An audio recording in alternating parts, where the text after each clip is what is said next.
नमस्कार दोस्तों, OCN network में आपका स्वागत है। मैं हूं ओमकार चौधरी। सीधे जुड़ लेते हैं विजय सरदाना साहब के साथ और जरा समझते हैं डोनाल्ड ट्रंप ने जो भारत पर 25% टैरिफ लगाया है, इसका मतलब क्या है? भारत के लिए कितना नुकसानदेह है और आगे के रास्ते अब कितने कठिन होंगे? तो पहले सीधे जुड़ लेते हैं, उसके बाद फिर सवाल जवाबों का दौर शुरू करते हैं। विजय जी, बहुत स्वागत है आपका। नमस्कार। नमस्कार सर। विजय जी, ट्रंप की जो प्रेशर पॉलिटिक्स थी, ऐसा लगता है कि चली नहीं। भारत न दबा न झुका। नतीजा, कई तरह के प्रेशर में इस समय खुद घिरे हुए डोनाल्ड ट्रंप, उनका नजला जो है वो एक तरीके से भारत के ऊपर गिरा है और बहाने वो कई बना रहे हैं।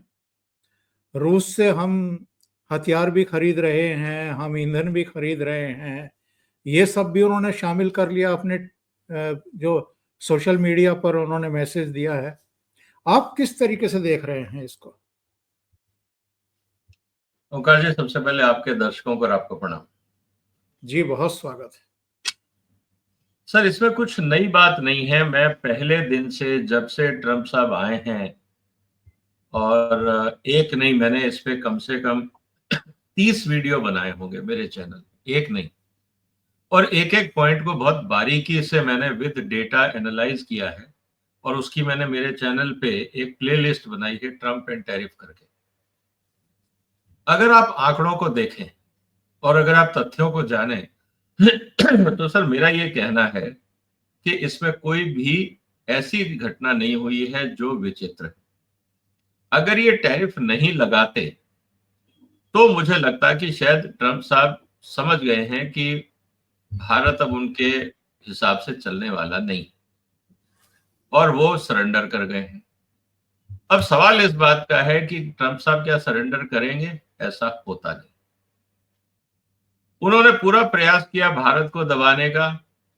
जितने भी उन्होंने बार बार अल्टीमेटम दिए, 50 बार भारत का नाम लिया, घूम फिर के उन्होंने, चाहे वो भारत पाकिस्तान संघर्ष की बात हो, कुछ भी हो, कहीं ना कहीं डायरेक्टली इनडायरेक्टली भारत पे ये दबाव बनाने का प्रयास किया कि देखिए, आप, मैं जैसे कह रहा हूं करो, नहीं तो आपको खामियाजा भुगतना पड़ेगा। ये सब बातें चल रही। भारत सरकार ने उनका गेम प्लान फेल कर दिया। इसीलिए जिसको कहते हैं ना, खीज में आके उन्होंने 25% टैरिफ लगा दिया और अब ये कह रहे हैं कि क्योंकि आप रशिया से ले रहे हो तो हम आप पे और टैरिफ लगाएंगे। अच्छी बात है। कोई बहुत बड़ा भारत के साथ अमेरिका का कोई व्यापार है नहीं। अगर आप टोटल वैल्यू में देखें, हम अपने आप को जरूर थोड़ा कहेंगे कि साहब $100 बिलियन के आसपास ट्रेड होता था, लेकिन हम ट्रेड करते क्या थे सर? हम ट्रेड करते थे कच्चा माल। चावल भेज दिया, मछली भेज दी, फल सब्जी भेज दी, और जो स्पेयर पार्ट्स थे वो भेज दिए। मतलब कच्चा माल या non IPR products, generic medicine भेज दी। तो ये, मुझे नहीं लगता कि इसमें इंडियन इंडस्ट्री को कोई बहुत ज्यादा मार्जिन मिल भी रहा था। अब सवाल इस बात का है, ठीक है, वॉल्यूम है, फॉरेन एक्सचेंज हमको मिल रहा था, $100 बिलियन का हमारे पास फॉरेन एक्सचेंज आ रहा था, जो इंपॉर्टेंट है। उससे हमारी करेंसी पे जरूर असर आएगा और बाकी चीजों पे असर आएगा। लेकिन क्या भारत की इंडस्ट्री इस चुनौती का सामना नहीं कर सकती? अब सवाल ये एक चैलेंज है। ये चैलेंज मोदी सरकार को नहीं है, ये चैलेंज है ट्रेड का। क्योंकि मोदी सरकार फैक्ट्रियां नहीं बनाती, फैक्ट्री नहीं चलाती। हाँ, ये चैलेंज मोदी सरकार के लिए इसलिए है कि अब वो अपनी पॉलिसीज ऐसे बदलें कि 25% का जो टैरिफ है, इसको ओवरकम करके हम वापस 100 बिलियन या उससे ज्यादा का व्यापार कर सकें। तो चुनौती है, असंभव नहीं। और क्या हम ये भी माने कि अब वो जो एक कहावत होती है, खुला खेल फर्रुखाबादी, वो एक खेल भी शुरू हुआ है, क्योंकि डोनाल्ड ट्रंप को लेकर के या अमेरिका को लेकर के जी स्ट्रेटेजिक पार्टनर हैं जी, ये है जी, वो है जी, वो जो एक बिना मतलब की गलतफहमी थी, उससे उभरने का मौका मिलेगा अब भारत को? बिल्कुल मिलेगा सर, और मैं पहले दिन से बोल रहा हूं कि हमें गलतफहमी में नहीं रहना चाहिए। और सीधी सी बात है, हम पिछले 50 साल में या 70 साल में, या मैं कहूं मोदी साहब के टाइम में भी, हम लोग गलतफहमी में ही जी रहे हैं। हमने मेक इन इंडिया बनाया, हम कहां पहुंचे? जहां पे प्राइम मिनिस्टर ऑफिस ने खुद इंटरेस्ट लिया, जैसे डिफेंस सेक्टर है, वहां रिजल्ट दिख रहा है। कोविड के वैक्सीन के टाइम पे पीएम ने खुद इंटरेस्ट लिया, वहां रिजल्ट दिखा। बाकी मंत्रालय क्या कर रहे हैं? बाकी मंत्रालयों ने काम क्यों नहीं दिखाया? बाकी मंत्रालय वर्ल्ड क्लास प्रोडक्ट क्यों नहीं बना पाए? कहां सो रहे थे? तो सिर्फ घोषणाएं करने से, स्कीम लॉन्च करने से काम नहीं बनता है। चाहे एग्रीकल्चर हो, चाहे इंडस्ट्रियल गुड्स हो, आज हिंदुस्तान का एमएसएमई सेक्टर खराब पड़ा है, बर्बाद हो रहा है। उसको रिवाइव करने के लिए हमने क्यों कदम नहीं उठाए? सॉरी, हमने स्किल डेवलपमेंट के ऊपर बहुत सारी घोषणाएं करी। स्किल डेवलपमेंट में आज हमारी इंडस्ट्री परेशान है। अब तो टीसीएस भी ये बोल रहा है कि आईटी में भी हमारे पास स्किल लोग नहीं है, इसलिए 12,000 लोग निकाल रहे हैं। तो सवाल इस बात का है कि हमारे मंत्रालय क्यों सो रहे थे, और प्रधानमंत्री कार्यालय और नीति आयोग क्या कर रहा था जब बाकी मंत्रालयों से रिजल्ट नहीं आ रहा था और वर्ल्ड क्लास प्रोडक्ट नहीं बन रहे थे? तो पीएमओ और नीति आयोग क्या कर रहा था? सवाल ये है। ट्रंप ने वो किया जो उसके इंटरेस्ट में था। ट्रंप को भारत से कोई लेना देना नहीं, उसको भारत बाजार की तरह दिख रहा है। दोस्ती वोस्ती तो सब कहने की बातें होती। सर, ट्रंप या अमेरिकन एडमिनिस्ट्रेशन का एक ही एजेंडा है कि भारत के बाजार पे कब्जा करो। ये आज से नहीं है, पिछले 20 साल से। हम अगर ट्रेड करना चाहते हैं, जैसे चाइना ने एक दादागिरी कर रखी है कि ऐसी टेक्नोलॉजी और प्रोडक्ट बनाए, अमेरिका मजबूर होके हाथ जोड़ के जैसा वो कह रहे हैं वैसा एग्रीमेंट साइन कर रहा है। हम क्यों नहीं कर पाए? हमारे में क्या कमी थी? क्या हमारे सांसद सारे के सारे देश के खिलाफ थे आज तक, चाहे वो कांग्रेस हो या बीजेपी हो? क्यों हमारे राजनीतिक नेतृत्व ने चाइना की तरह भारत को मैन्युफैक्चरिंग बेस बनाने का प्रयास क्यों नहीं किया? और किया तो सिर्फ घोषणाएं करी, उससे संबंधित कानून क्यों नहीं बदले? सवाल ये है। तो जो हमने गलतियां करी उसका खामियाजा तो थोड़ा बहुत उठाना पड़ेगा। लेकिन उम्मीद ये है कि ये एक चुनौती, अगर भारत की इंडस्ट्री और भारत की सरकार इसको एक चुनौती के रूप में लेती है और सुधार करती है, तो मुझे लगता है कि ये जो नुकसान हुआ है या ट्रंप साहब ने जो कार्रवाई करी है, इसको एक चेतावनी या वेकअप कॉल की तरह मानना चाहिए और आगे बढ़ना चाहिए। बहुत बड़ा नुकसान नहीं है, छोटा मोटा है। अगर हम अपने घर को सुधारेंगे तो सब ठीक हो जाएगा। ये समझाइए, ये जो चर्चाएं चल रही थी कि अमेरिका चीन के चंगुल से निकलना चाहता है, जो ये चर्चाएं चल रही थी कि भारत के लिए अब अपॉर्चुनिटी है, एक तो इसका क्या हुआ? दूसरी बात ये है कि चीन से भी अभी ट्रेड डील एज सच हुई नहीं है अमेरिका की। दोनों देशों में करीब 300 करोड़ लोग रहते हैं और एक बड़ा बाजार है। चीन भारत बल्कि उस लिहाज से ज्यादा बड़ा बाजार है। अगर दोनों देशों से ही चीजें सिरे नहीं चढ़ती हैं और जैसे अमेरिका चाहता है, जैसे उसको घरेलू मोर्चे पर कुछ बहुत ज्यादा परेशानियों का सामना करना पड़ रहा है, एग्रीकल्चर सेक्टर में भी और दूसरे क्षेत्रों में भी, अगर वो सब चीजें नहीं होती हैं, तमाम धमकियों के बावजूद, प्रेशर पॉलिटिक्स के बावजूद, तो अमेरिका के सामने दिक्कतें हैं या भारत और चीन के सामने दिक्कतें हैं? देखिए, चीन के सामने दिक्कत नहीं है। आप इस बात को समझिए कि जिसका ट्रेड सरप्लस होता है ना, उसके पास कोई दिक्कत नहीं। चीन की रणनीति सन 2000 से चल रही है। 25 साल तक चीन ने एक फोकस्ड वे में काम किया। जब से उन्होंने WTO साइन किया है, उनको पता है कि दुनिया के खेल कैसे खेलने। हम लोगों ने WTO साइन किया और उसके बाद सो गए, हमने कुछ नहीं किया। हमारे यहां तक कि हमने लोगों ने इंडस्ट्री की ट्रेनिंग तक नहीं करी। खानापुरी के लिए सेमिनार हुए जिनका कोई मतलब नहीं। एक सेमिनार करके उसमें 20 लोग आके भाषण देके चले जाएं, उससे कैपेसिटी बिल्डिंग नहीं होती। कैपेसिटी बिल्डिंग होती है आपकी फैक्ट्रीज में, कैपेसिटी बिल्डिंग होती है आपके क्वालिटी सिस्टम में, कैपेसिटी बिल्डिंग होती है आपके कानूनों में, कैपेसिटी बिल्डिंग होती है आपके इंफ्रास्ट्रक्चर में, कैपेसिटी बिल्डिंग होती है आपके रिसर्च और इनोवेशन में। वहां हमने क्या किया? हमने सिर्फ सेमिनार और भाषणबाजी करी है 20 साल, ग्राउंड पे काम नहीं किया। इसको एक्सेप्ट करना पड़ेगा।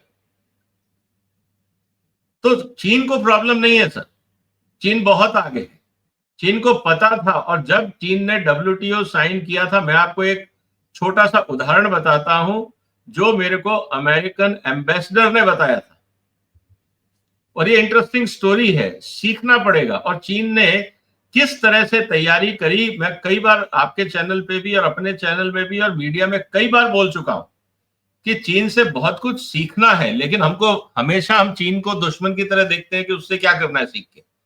भाई, जो आगे है उससे सीखने में शर्म नहीं आनी चाहिए। मैं आपको 2 उदाहरण देता हूं और उम्मीद है कि दर्शक जो देखेंगे उनको समझ में आएगी बात। जब चीन ने WTO साइन किया था तो बार बार उसकी एप्लीकेशन अमेरिका ने रिजेक्ट कर दी थी कि आप में ये कमी है, आप में वो कमी है, आप में वो कमी है। उन्होंने उस हर कमी को एज ए चैलेंज लिया। ये मेरे को अमेरिकन एम्बेसडर जो उस समय एग्रीकल्चर काउंसलर थे उन्होंने बताया, जो नेगोशिएशन का पार्ट थे। उन्होंने कहा जब भी हम चीन को कहते थे कि नहीं तुम्हारा ये डॉक्यूमेंट ठीक नहीं है, सिस्टम ठीक नहीं है, हम तुम्हें ये परमिशन नहीं देंगे, वो नहीं देंगे, चीन ने हर उस चीज को एज ए फीडबैक लिया और जाके घर में तैयारी करी। हमारी तरह आके गाली गलौच नहीं किया कि वो हमसे जलते हैं, ऐसे हैं वैसे हैं, वो ऐसी बात नहीं करते। उनको लगा अच्छा ये प्रॉब्लम है, चलो इसको सॉल्व करो। दूसरी प्रॉब्लम है, फिर सॉल्व करते हैं। तीसरी प्रॉब्लम है, वो सॉल्व करते हैं। 1.5-2 साल लगाए अमेरिका ने चीन को दौड़ाया। और अमेरिका ये सोच रहा था कि हमने सारी टर्म्स एंड कंडीशंस वो मनवा ली हैं जिससे अमेरिका के ट्रेड को फायदा होगा। ये अमेरिकन नेगोशिएटिंग टीम का खुद का असेसमेंट था कि हमने चीन पे वो सारी शर्तें लगा दी हैं जिससे अब अमेरिका का फायदा होगा। और अल्टीमेटली चीन को WTO का मेंबर बनाया गया। अब इंटरेस्टिंग चीज यहां शुरू होती है। जैसे ही चीन को हमने अप्रूवल दी WTO मेंबर बनने की, और उनका यह कहना था, हम सोच रहे थे कि अमेरिका का एप्पल अब चीन में खुद बढ़ेगा, वहां जाके हम अमेरिकन एप्पल खूब बेचेंगे, अब चीन में बहुत बड़ा बाजार है। ये अमेरिका का प्लान था। काउंसलर का कहना यह है कि मैं ऑफिस में बैठा हुआ था जब हम लोगों ने एग्रीमेंट साइन किया, उसके करीब 15-20 दिन बाद या महीने बाद, थोड़े समय बाद, तो जो हमारे डायरेक्टर थे उसके कमरे से जोर से आवाज आई, जैसे कोई चीज ठोकने की, जैसे टेबल पे जोर से हाथ मारा जाता है। उनका यह कहना था, वहां पे एक चिट्ठी पड़ी थी डायरेक्टर के टेबल पे और उसमें यह लिखा हुआ था, चाइना अपना एप्पल अमेरिका को एक्सपोर्ट करना चाहता है। और आप खेल रहे थे उल्टा गेम कि अमेरिका का एप्पल हम चाइना एक्सपोर्ट करेंगे। चिट्ठी आई चाइना से कि अब हमने WTO साइन कर लिया है, अब हम आपके यहां एप्पल एक्सपोर्ट करना चाहते हैं, परमिशन दे दीजिए। हमने आपकी सारी शर्तें मानी हुई, हमारी quality as per your norms है। यह है चाइना का काम करने का तरीका। मैं कहना क्या चाह रहा हूं सर, कि जब तक अमेरिका उनको लटका रहा था वो अपने घर पे तैयारी कर रहे थे, और जैसे ही परमिशन मिली उन्होंने बाजार में घुसने की पूरी तैयारी कर रखी थी। आज ये कहा जाता है कि करीब 70-80 ऐसी टेक्नोलॉजीज हैं जो दुनिया में क्रिटिकल मानी जाती हैं, 70-80 टेक्नोलॉजीज, जिसमें से करीब 60-65 टेक्नोलॉजीज ऐसी हैं जिसमें चाइना वर्ल्ड लीडर है। और ये कब हुआ? ये पिछले 20 साल में हुआ। हम क्या कर रहे हैं सर? हम सिर्फ भाषण पिला रहे हैं, स्कीमें घोषित कर रहे हैं, सब्सिडी दे रहे हैं, स्कीमें दे रहे हैं और कुछ नहीं कर रहे। हमने अपना विजय जी, एजुकेशन सिस्टम नहीं सुधारा, टेक्नोलॉजी नहीं सुधारी, R&D नहीं सुधारा, वर्क कल्चर नहीं सुधारा। तो ये सवाल का जवाब वो है, जब आप ये कह रहे थे कि अमेरिका चाइना से निकल के भारत आएगा। सर, अमेरिका नहीं है, वहां पे अमेरिकन कंपनीज है चाइना में, और उन कंपनीज को पता है कि जो बेनिफिट उनको चाइना में मिलता है भारत में नहीं मिलता, इसीलिए वो नहीं आए। तो ये पूरी कहानी का पर्पज ये था। सही है। लेकिन ये बताइए, हमारे यहाँ वो वातावरण क्यों नहीं बन पाया जो चीन में है? इसकी वजह क्या है? 95 से लेकर के, बल्कि उससे भी पहले अगर हम जाएं, 90 के दशक से, बल्कि 89 से, लास्ट बहुमत वाली सरकार राजीव गांधी की थी 84 में। फिर एक गठबंधन सरकारों का लंबा दौर चला 2014 तक, जिसमें अलग अलग मतों वाले और विचारों वाले और हित टकराव वाले दलों के सपोर्ट से सरकारें चली। वो चाहे अटल जी की हो, देवगौड़ा की हो, गुजराल की हो, पीवी नरसिम्हा राव की हो। पीवी नरसिम्हा राव के टाइम में फिर भी ग्लोबलाइजेशन का एक दौर शुरू हुआ, लेकिन वो भी अल्पमत सरकार ही थी। 2014 में जाकर के हमारे यहाँ एक बहुमत वाली सरकार आई। 2014 से पहले का पीरियड और 2014 के बाद का पीरियड, इन दोनों को आप कैसे देखते हैं? कोई फर्क नहीं है, ग्राउंड लेवल पे कोई फर्क नहीं है सर। भ्रष्टाचार आज भी उतना ही है, इंस्पेक्टर राज आज भी उतना ही है, परेशानियां आज भी उतनी। आपने ये सवाल उठाया कि चाइना कर लेता है, हिंदुस्तान क्यों नहीं कर पाता। आपने भारत के किसी मंत्री को किसी सेमिनार में टेक्निकल सेशन अटेंड करते देखा है? हमारे मंत्री आते हैं, एक लिखा हुआ भाषण जो ऑर्गेनाइजर बना के देते हैं उनको। अगर मैं सेमिनार ऑर्गेनाइज कर रहा हूं और मैंने मंत्री जी को बुलाया है इनॉग्रेशन के लिए एज ए चीफ गेस्ट, तो डिपार्टमेंट, उनका ऑफिस मुझे ही कहेगा जी यार विजय जी भाषण भी बना के आप ही दे दो। तो ये तो सिर्फ मॉडल के लिए आते हैं, वहां पे आएंगे, फोटो खिंचवाएंगे। हमने क्या किया, वो एक रिटर्न स्क्रिप्ट है, अक्रॉस द मंत्री, अक्रॉस द प्लेटफॉर्म आप देखोगे सबकी स्क्रिप्ट सेम है। जो बीजेपी के कार्यालय से स्क्रिप्ट मिलती है कि हमने इतने घर बना दिए, इतने ये कर दिया, वो कर दिया, वो अच्छी बात है, उसी को आके दोहराते हैं। उनको ये आज तक फर्क समझ में नहीं आता कि ये पॉलिटिकल फोरम नहीं है, ये न्यूज फोरम नहीं है, ये न्यूज चैनल नहीं है, ये टेक्निकल सेशन है, टेक्निकल डिस्कशन है, उस पर चर्चा होनी चाहिए। और अपना भाषण खत्म करते हैं, फोटो खिंचवाते हैं, चाय पीते हैं और चले जाते हैं। कोई मंत्रालय का आदमी टेक्निकल डिस्कशन सेशंस में बैठता ही नहीं है। इंडस्ट्री की समस्याएं, इशू सुनने के लिए कोई नहीं है, तो कैसे सुधार होगा सर? सिर्फ पार्लियामेंट क्वेश्चंस का जवाब देना और सिर्फ बनी बनाई स्पीच को पढ़ने से देश का डेवलपमेंट नहीं होता है। और चाइना की जहां तक बात है, मैंने वहां पे बहुत सारे सेमिनार और टेक्नोलॉजिकल सेशंस अटेंड किए हैं। आप विश्वास नहीं करोगे कि वहां का पूरा डिपार्टमेंट वहां बैठता है, including head of the department, मंत्री, गवर्नर, कम्युनिस्ट पार्टी के लोग टेक्निकल सेशन में बैठते हैं, क्योंकि हर एक की जिम्मेवारी है कि आपको ये काम करना है। और इंस्टीट्यूशंस के बीच में मैं अपना पर्सनल एग्जांपल बताता हूं।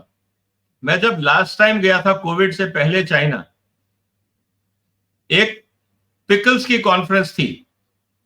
कॉन्फ्रेंस के बाद जब उनको पता लगा कि मेरी सुबह की फ्लाइट और मेरे को यहां से करीब 300-350 किलोमीटर दूर है जगह, वहां मुझे जाना है फ्लाइट लेने में, चेंगडू की बात कर रहा हूं, जो उनका तिब्बत के पास का एरिया है, वहां से जब उनको पता लगा तो जो उनके लोकल गवर्नर थे उनका मैसेज आया कि आपके जाने से पहले मैं मिलना चाहता हूं। आप समझिए सर कि उस एरिया का वो गवर्नर है, मतलब कि चीफ है, सीईओ टाइप आप मान सकते हो। आप मेयर बोल सकते हो, गवर्नर बोल सकते हो, हर एक एरिया की टर्मिनोलॉजी अलग है। मेरे से वो रात को 9 बजे मिलने आए। 1 घंटा मेरे साथ बैठे, उनके आसपास उनके सिक्योरिटी और ऑफिस के स्टाफ थे। उन्होंने मेरे से क्या बात करी sir? Mister Sardana, how we can do trade with India? ये कौन पूछ रहा है सर? आज तक मैंने भारत सरकार के अधिकारी और मंत्री को किसी फॉरेन डेलीगेशन के साथ आधा घंटा 1-to-1 मीटिंग करते नहीं देखा कि हम आपके देश के साथ व्यापार करना चाहते हैं, हमें गाइड करिए। यह हकीकत है।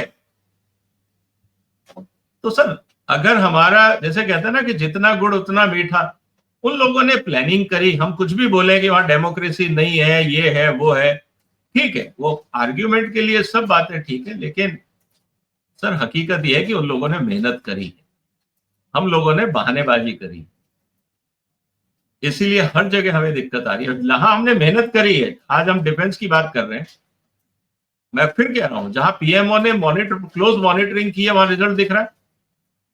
जहां पे आपने वैक्सीन में क्लोज मॉनिटरिंग की थी, आपको रिजल्ट दिखा।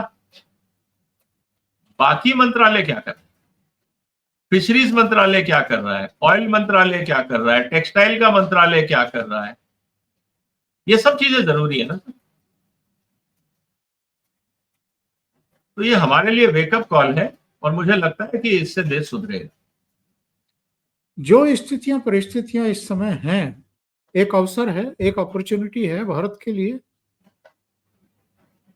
बिल्कुल है, बाजार पूरा खुला हुआ है। $17 ट्रिलियन का पूरी दुनिया में ट्रेड होता है। हम क्या कर रहे हैं? हम तो आधा ट्रिलियन, $600-700 बिलियन के आसपास हम ट्रेड कर रहे हैं। हम दुनिया की सबसे बड़ी आबादी हैं, हमारा तो ट्रेड में कहीं नंबर ही नहीं आता है। और हम अपने आप को सबसे इंटेलेक्चुअल भी बोलते हैं कि हमसे ज्यादा, हिंदुस्तानी से ज्यादा इंटेलिजेंट कोई नहीं है, स्मार्ट कोई नहीं है।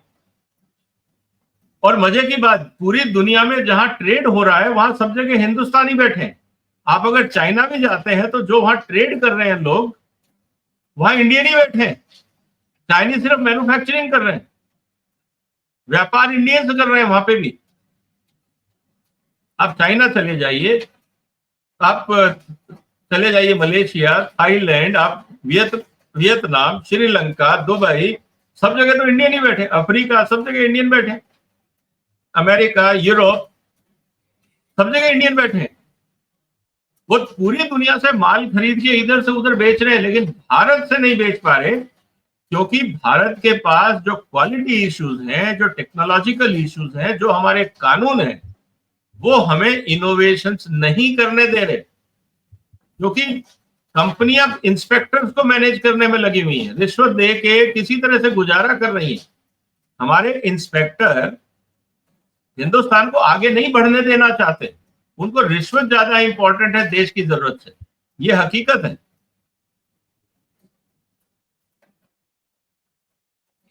ये जो 25% टैरिफ लगा है, ये अंतिम है या इस पर अब नेगोशिएशंस होंगे आगे? सर, नेगोशिएशंस तो चल रहे हैं, कुछ नहीं बदलेगा।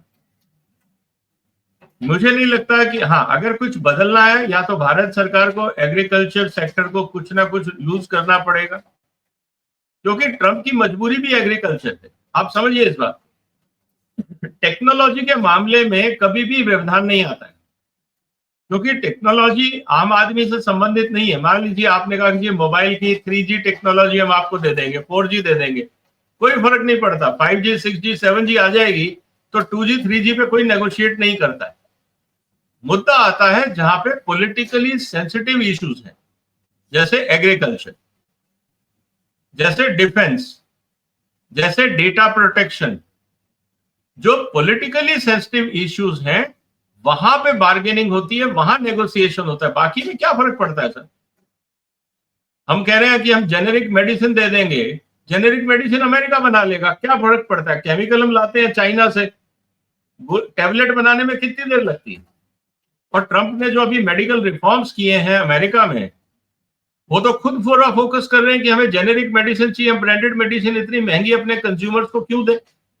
हम 10 गुना महंगी दवाइयां अपने लोगों को दे रहे हैं। ट्रंप ने तो इस पर बहुत बड़ा इश्यू उठाया हुआ है। कि मुझे दुनिया की सबसे सस्ती दवाइयां चाहिए विदाउट कॉम्प्रोमाइजिंग इन क्वालिटी, ये उसका एग्जीक्यूटिव ऑर्डर है। तो 6-7 महीने में वो कर लेंगे, तो आपकी मेडिसिन कोई बहुत बड़ा इश्यू नहीं है। ज्वेलरी कोई बहुत बड़ा इश्यू नहीं है सर। साउथ अफ्रीका चले जाइए, बहुत अच्छी आपको ज्वेलरी मिलती है। आप थाईलैंड मलेशिया चले जाइए, वहां आपको बहुत अच्छी आर्टिफिशियल ज्वेलरी मिलती है। और आज सब जगह मशीनों से काम हो रहा है, तो वो इश्यू भी नहीं रहा। इश्यू है सिर्फ 3 चीजों को लेकर।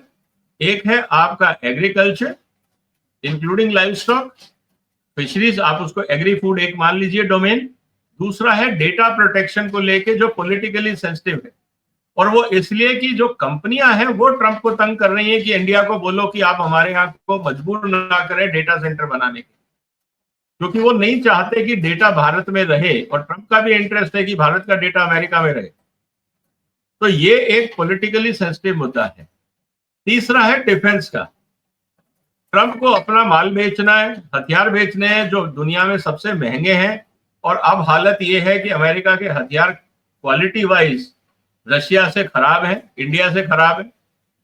ये भी प्रूव हो गया है ईरान और इजराइल की लड़ाई में, इस बार यूक्रेन की लड़ाई में वो भी प्रूव हो गया है।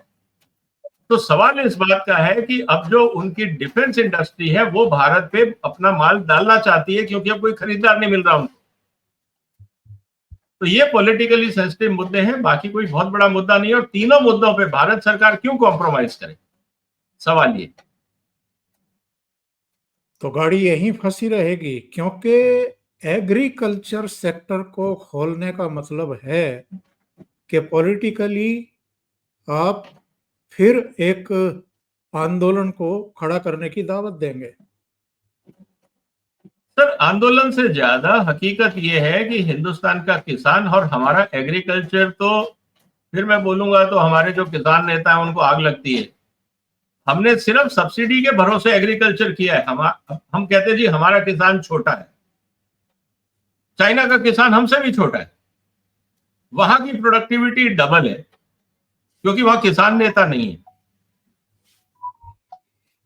चाइना में किसान नेता नहीं है, उनको यूनिवर्सिटी गाइड करती है काम कैसे करना है। हमारे यहाँ पे एक तरफ किसान नेता है, दूसरी तरफ एपीएमसी मंडियां है, दोनों ने मिलके किसान को गरीबी रखना है। और रिफॉर्म जो कानून बने थे आज तक तो ये बता नहीं पाए उनमें क्या कमियां थी। मैं तो आज फिर पूछ लेता हूं आपके माध्यम से। तो ये सिर्फ इन लोगों ने स्वार्थ की राजनीति करी है कि एक को पॉलिटिकल माइलेज चाहिए था, किसान नेताओं को पार्लियामेंट और विधानसभा पहुंचना था, और व्यापारियों को पैसा कमाना था, एपीएमसी वालों। दोनों किसान की कीमत पे ही गए। किसान वोट बैंक भी है और किसान का ही जेब काटी गई। तो ये एग्रीकल्चर में चैलेंज है। और अगर एग्रीकल्चर में आप देखिएगा आने वाले दिनों में हर साल हम एपीएमसी बढ़ाएंगे, हर साल भारत में आयात बढ़ेगा। आज हालत ये हो गई है कि हमारा जो क्रॉप है वो अंतरराष्ट्रीय बाजार से 40 से 60% ज्यादा महंगा है। तो सर, जब आप दाम घटाने की बात, आप किसी भी कंज्यूमर से पूछो, बोलता दाल महंगी हो गई, तेल महंगा हो गया। सस्ता करना है तो आयात करना ही पड़ेगा ना। तो भारत सरकार खुद आयात की परमिशन दे रही है, तो दिक्कत क्या है। तो एग्रीकल्चर इज पॉलिटिकल एक्टिविटी। हमारे किसान नेताओं ने इसको बर्बाद कर दिया। अब जब तक एग्रीकल्चर में सुधार नहीं होगा तब तक कोई उम्मीद नहीं है। विजय जी, बहुत बहुत धन्यवाद जुड़ने के लिए, इतना समय निकालने के लिए, और बहुत ही महत्वपूर्ण मुद्दों पर चर्चा करने के लिए, उन वीक पॉइंट्स को भी उजागर करने के लिए जिन पर किसी का ध्यान ही नहीं जाता है और जिनको लोग स्वीकार करने को और उसमें सुधार करने को भी राजी नहीं होते हैं। बहुत बहुत धन्यवाद आपका जुड़ने के लिए। नमस्कार। नमस्कार। वंदे मातरम। वंदे मातरम।